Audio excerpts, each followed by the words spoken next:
তার চোখ ছাড়া এই পুরো জায়গাটা জাস্ট গর্ত হয়ে আছে, পুরো জায়গাটা গর্ত হয়ে আছে, মানে চোখ ছাড়া আর কিছু একটা চোখ তাও মনে হয় আছে, আর পুরো জায়গাটা জাস্ট একটা ভয়ঙ্কর গর্ত হয়ে আছে।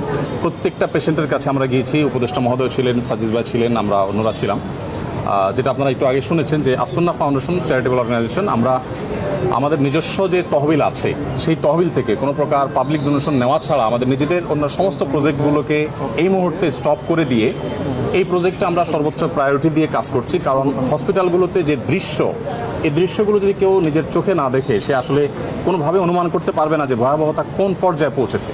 এই মাত্র আমরা 1 ইউনিটে একটা এসডিউতে একজন পেশেন্টকে দেখে আসলাম, তার মুখাবয়ব দেখার পর নিজেকে কন্ট্রোল করা খুবই কঠিন। তার চোখ ছাড়া এই পুরো জায়গাটা জাস্ট গর্ত হয়ে আছে, পুরো জায়গাটা গর্ত হয়ে আছে, মানে চোখ ছাড়া আর কিছু একটা চোখ তাও মনে হয় আছে, আর পুরো জায়গাটা জাস্ট একটা ভয়ঙ্কর গর্ত হয়ে আছে।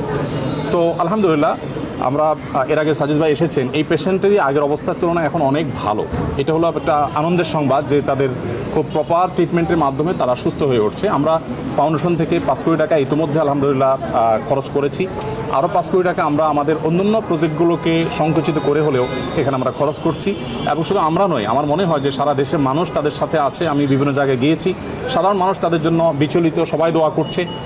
আমরা আশা করব যে তারা খুব দ্রুততার সাথে সুস্থ হয়ে উঠবেন এবং ইনশাআল্লাহ তারা স্বাভাবিক জীবনে ফিরে আসবেন এবং শেষ পর্যন্ত তাদের পাশে সারা দেশের সর্বস্তরের মানুষ, বিশেষ করে আলেম সমাজ, মসজিদ, মাদ্রাসা থেকে তারা অনবরত তাদের জন্য দোয়া করে চলছে।